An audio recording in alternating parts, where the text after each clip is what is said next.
Bismillahirrahmanirrahim. Assalamualaikum warahmatullahi wabarakatuh. Perkenalkan, nama saya Abdul Aziz Suteja, mahasiswa STI Al-Falah, prodi PI 6B.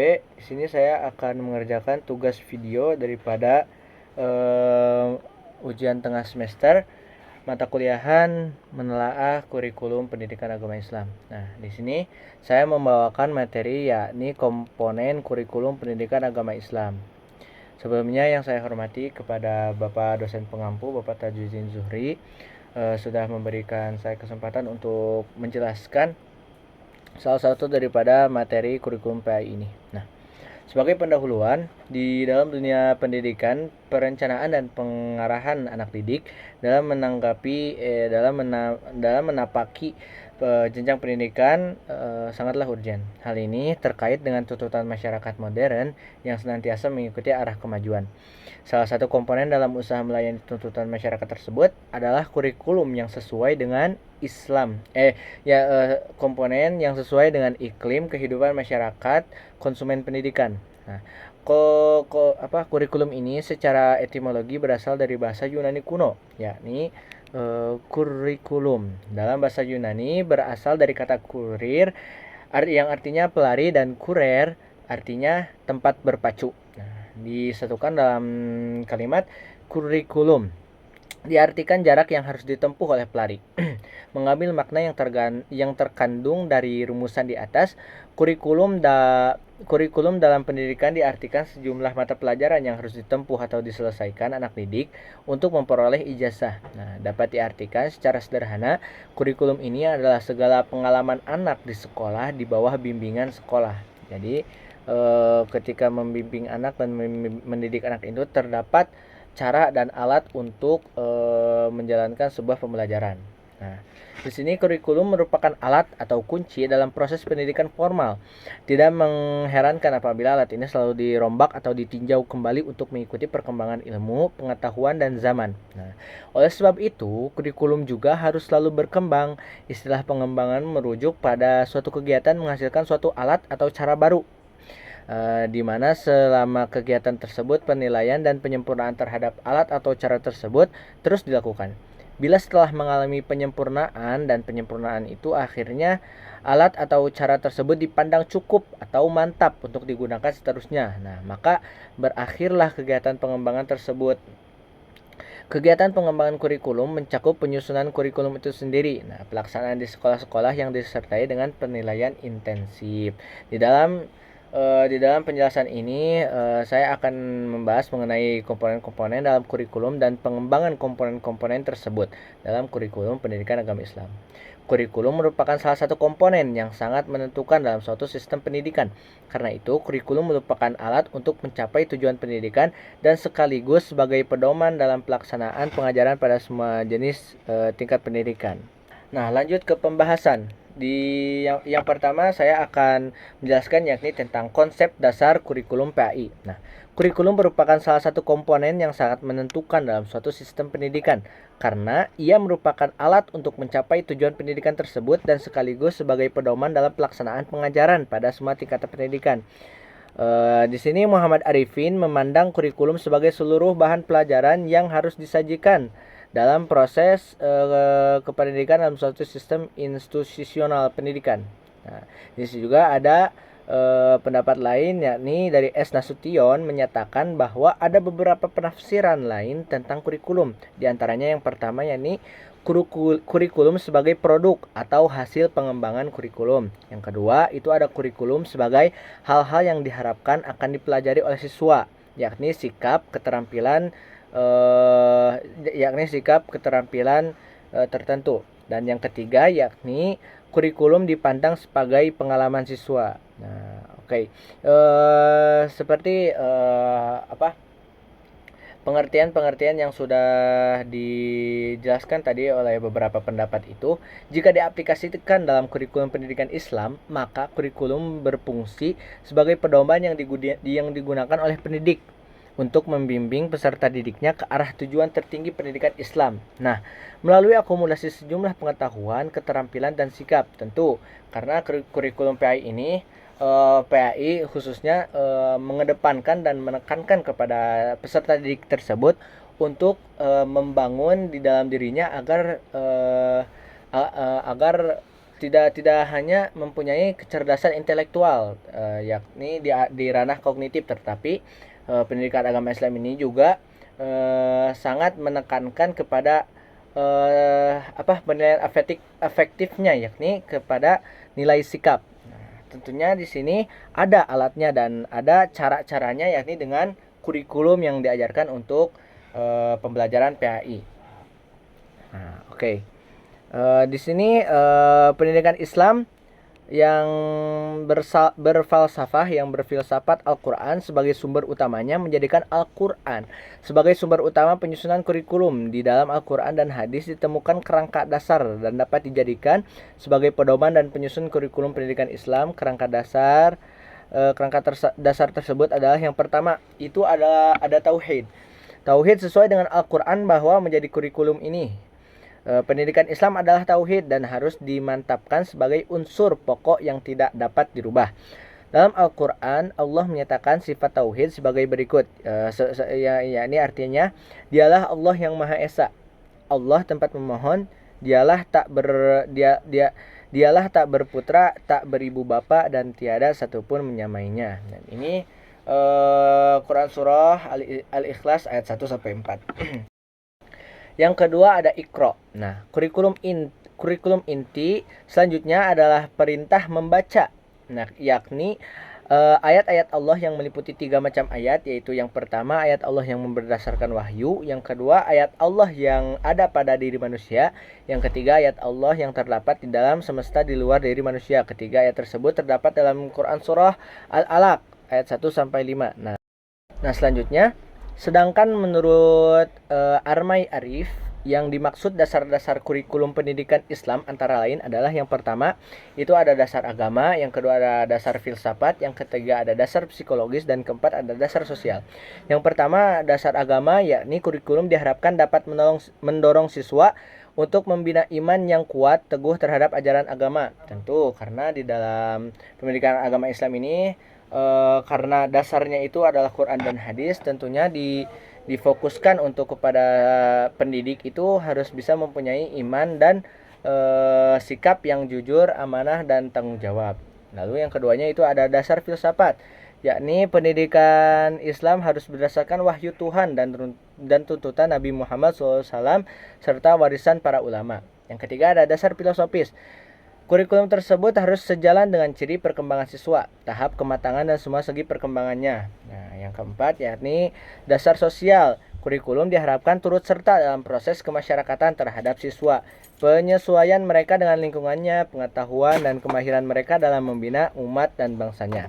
Nah, kurikulum itu sendiri karena pendidikan Islam berorientasi kepada duniawi dan ukhrawi.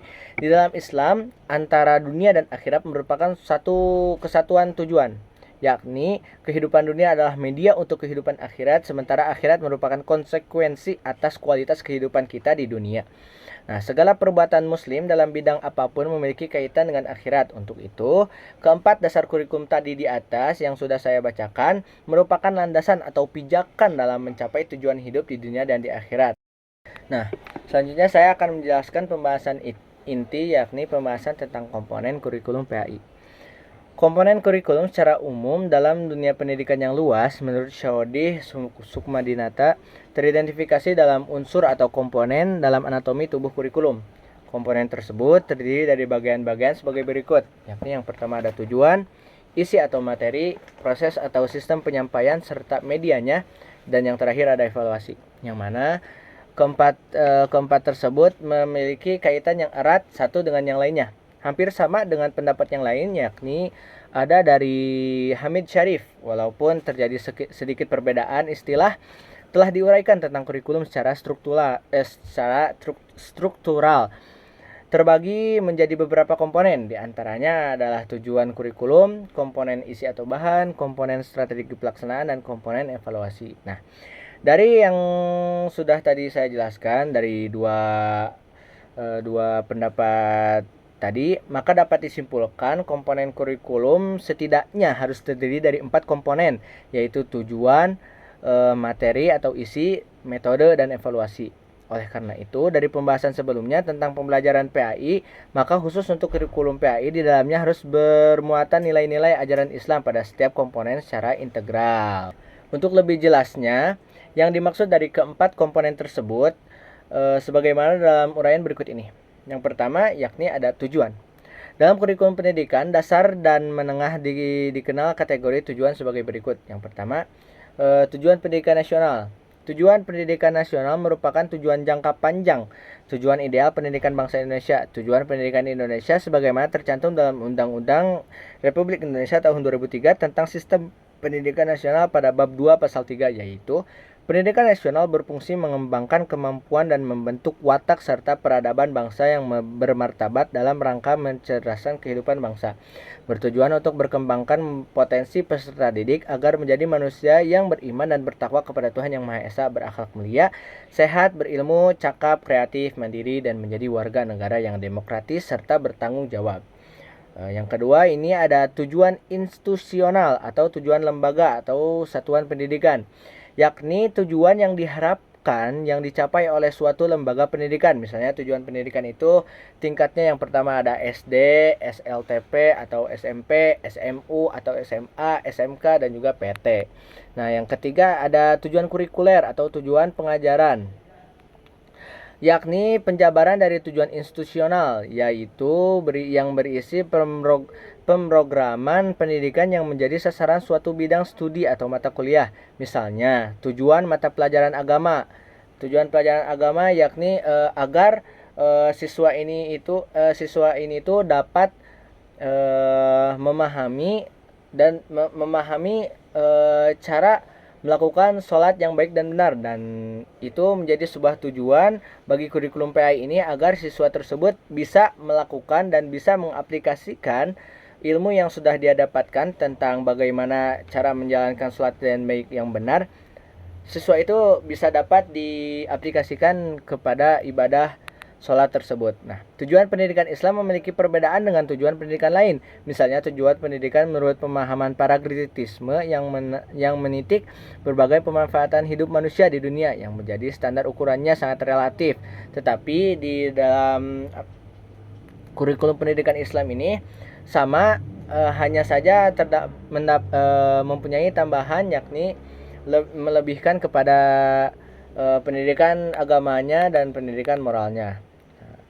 Yang kedua yakni ada isi atau materi. Nah, isi ini kurikulum pada hakikatnya adalah semua kegiatan dan pengalaman yang dikembangkan dan disusun dalam rangka mencapai tujuan pendidikan.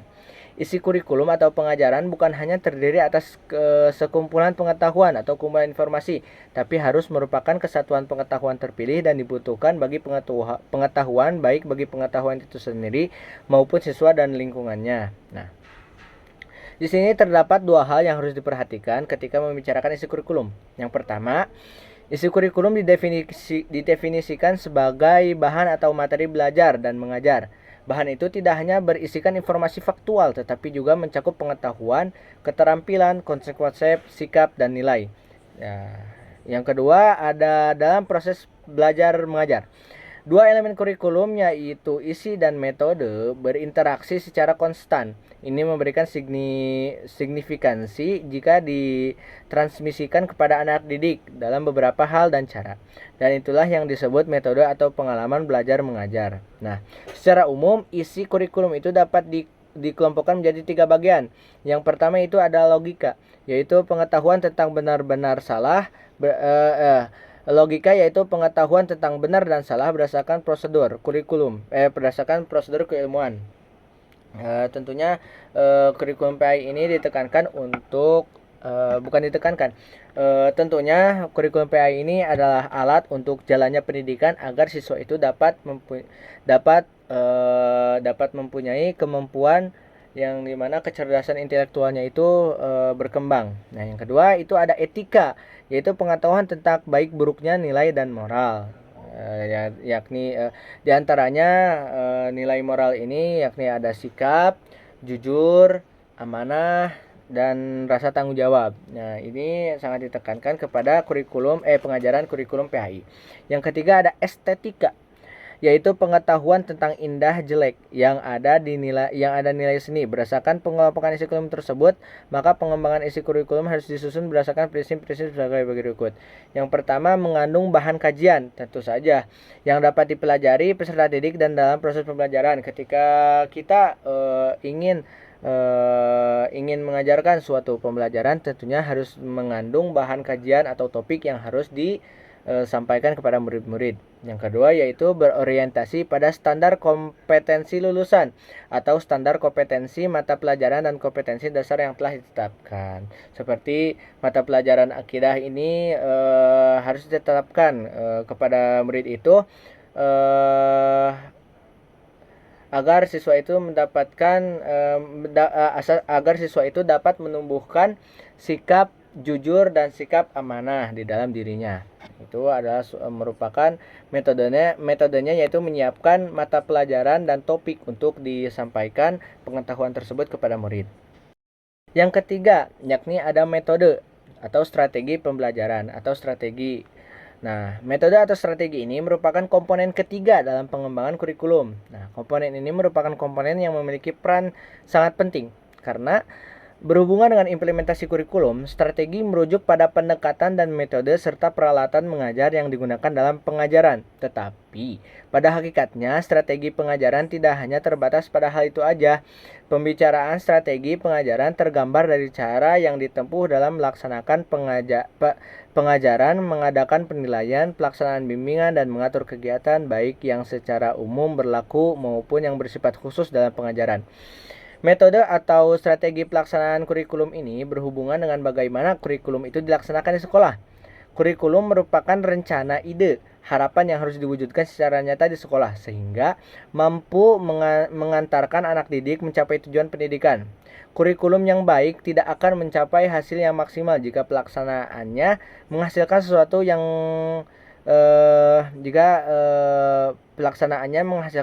yang baik bagi anak didik. Komponen strategi pelaksanaan kurikulum meliputi pengajaran, penilaian, bimbingan, dan penyuluhan dan pengaturan kegiatan sekolah.